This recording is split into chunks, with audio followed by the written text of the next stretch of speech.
আসসালামু আলাইকুম। কেমন আছেন আপনারা? আজকে আপনাদের কাছে একটা বিষয় অতি কমন এবং পরিচিত বিষয় নিয়ে আলোচনা করব। আলোচনার বিষয় হচ্ছে কোমর ব্যথা বা ব্যাক পেইন কেন হয় এবং এটা থেকে প্রতিকার পাওয়ার কিছু টিপস। প্রথমত জানতে হবে যে কোমর ব্যথা কেন হয়। কোমর ব্যথা মূলত অনেক কারণই হয়ে থাকে।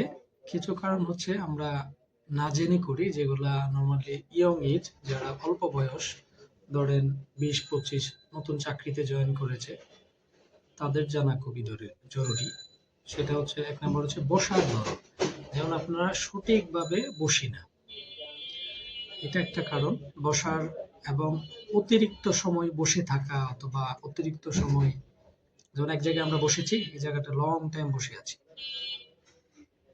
মূলত নিয়ম হচ্ছে যে 20 বা 30 মিনিটস পর আমরা একটা পজিশন, ধরেন বসা থেকে আমরা দাঁড়াবো, দাঁড়িয়ে পজিশনটা জাস্ট চেঞ্জ করে আবার বসবো, কোনো সমস্যা নেই। এটা যদি হয়, সেক্ষেত্রে ব্যাক পেন রিলেটেড সমস্যাগুলো খুবই কম হয়। দ্বিতীয় হচ্ছে যে আমরা সামনে ঝুঁকে ভারী বস্তু, যে কোনো বস্তু উঠানো, এটা একটা ব্যাক পেনের কারণ। যেমন আপনার হচ্ছে স্পাইনটা প্রেসার নিতে পারছে 5 কেজির, আপনি ওকে দিয়েছেন 20 কেজি, 40 কেজি বা 50 কেজি, তখন ওভার প্রেসারের জন্য স্পাইন তার কার্ভটা চেঞ্জ করে ফেলে। মানে 1 মাস, 2 মাস, 15 দিন, 20 দিন আপনি সামনে ঝুঁকে কাজ করছেন, একটা সময় যে ফ্লেক্সর গ্রুপ অফ মাসেল, যে সামনে আপনি ঝুঁকতেছেন, এই গ্রুপ অফ মাসেল গুলো কাজ করছে, এক্সটেনশন গুলা তার যে বাধা দেয়, এটা সঠিকভাবে দিতে পারছে না, এবং তার একটা লেভেল আছে, ওটা ক্রস করে চলে যাচ্ছে, যার ফলে কি হচ্ছে, আমাদের ব্যাক পেন শুরু হয়ে যাচ্ছে। এবং কিছু রোগী আছে যে আমাদের কাছে আছে, যে ওরা প্রথম আসে কিভাবে, যে আমি তো একটা হালকা কিছু উঠাইতে গিয়েছিলাম, উঠানোর পরে আর আমি সোজা হতে পারছি না, এই সমস্যা নিয়ে আসে। এগুলা হওয়ার মেন কারণ হচ্ছে, দেখেন আপনি হয়তো 2 বছর বা 3 বছর সামনে যুগে কাজ করছেন না, সাডেন আপনার মনে হয়েছে যে এটা করতে হবে, করতে গিয়েছেন, সেই অবস্থায় আপনার মাংসপেশিটা প্রস্তুত না, আপনি এই কাজগুলো ছেড়ে দিয়েছেন, তখন তার শর্টেনিং, মানে আমরা ব্যাক মাসেল গুলো শর্ট হয়ে যায়, টাইট হয়ে যায়, তখনই আপনার ওই মাসেল টান পড়ে, আমরা বলি যে আমার মাসেলটা টান পড়েছে, তো ওই জন্য ব্যাক পেন হয়ে থাকে। আরো কিছু বয়সজনিত কারণ থাকে, যেমন ক্ষয়, হাড়ের ক্ষয়, এটার জন্য হতে পারে। তারপরে হচ্ছে আমাদের বডিতে অনেক সময় যে আর্থ্রাইটিস, অনেকের আর্থ্রাইটিস থাকে, এটার জন্য রিমাটয়েড আর্থ্রাইটিস বা ইউরিক অ্যাসিড বাড়তে পারে, এজন্য ব্যাক পেন হয়। তারপরে হচ্ছে পড়ে যাওয়া, যেমন অনেক সময় কেউ ট্রমা ইনজুরি, যেমন ট্রমা, যে কোনো ট্রমা হলে হতে পারে।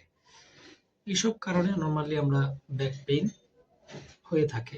এ থেকে প্রতিকারের নিয়ম হচ্ছে যে আপনাকে প্রথমে যে অফিসিয়াল, যে কর্পোরেট অফিসে জব করেন, তাদের হচ্ছে বসার ধরনটা চেঞ্জ করতে হবে, এবং সাথে সাথে যে বসার চেয়ারের কাঠামোগত পরিবর্তন করতে হবে।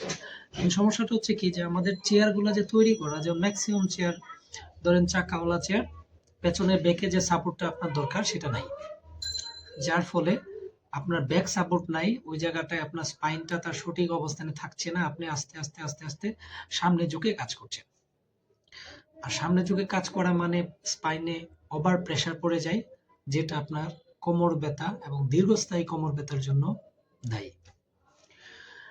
এখন যেটা আপনাকে এটা অ্যাভয়েড করতে হবে, লং টাইম বসে কাজ করা, চেয়ারের কাঠামোগত চেঞ্জ করতে হবে।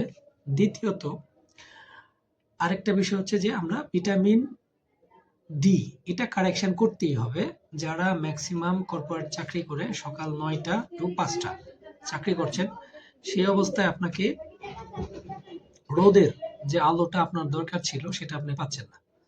তো হয়তো 10 বছর, কেউ 5 বছর এভাবে কাজ করছি, সেটার জন্য আপনাদের ভিটামিন ডি লেভেলটা কমে যায়। আর ভিটামিন ডি হচ্ছে মাংসপেশি এবং হাড়ের, বিশেষ করে হাড়ের শক্তি, ইমিউনিটিটা ডেভেলপ করে ভিটামিন ডি। সো এটার যদি ঘাটতি হয়, তাহলে আস্তে আস্তে আপনার হাড়ের ক্ষয় শুরু হয়। এবং ক্যালসিয়াম, যেমন আমরা বলি যে ক্যালসিয়াম তো খাচ্ছি, ক্যালসিয়াম লেভেল ঠিক আছে, হ্যাঁ, খাবারের সাথে যে ক্যালসিয়ামগুলো আমরা পাচ্ছি, এটা বডিতে আছে, কিন্তু বোনসে কাজ করার জন্য যে ভিটামিন ডি এর উপস্থিতি দরকার, সেটা নাই, যার ফলে আমাদের এরকম ক্ষয়রোগ, কোমর ব্যথা, হাঁটু ব্যথা এগুলো দেখা দিচ্ছে।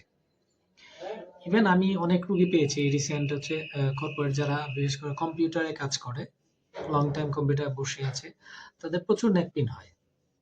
কারণটা কি? কারণটা হচ্ছে মেইন তার বডির নেক পোশ্চারটা সঠিকভাবে নাই। প্রতিদিন কাজ করতে করতে সে সামনে ঝুঁকে যাচ্ছে, যার ফলে সে সঠিকভাবে তার পজিশন মেনটেন করতে পারে না, যার ফলে তার ঘাড় ব্যথা হচ্ছে, কোমর ব্যথা হচ্ছে, এগুলো হয়ে থাকে। তো আমাদের উচিত সঠিক পোশ্চার মেনে কর্পোরেট জবগুলা করা, অথবা যারা কর্পোরেট অফিস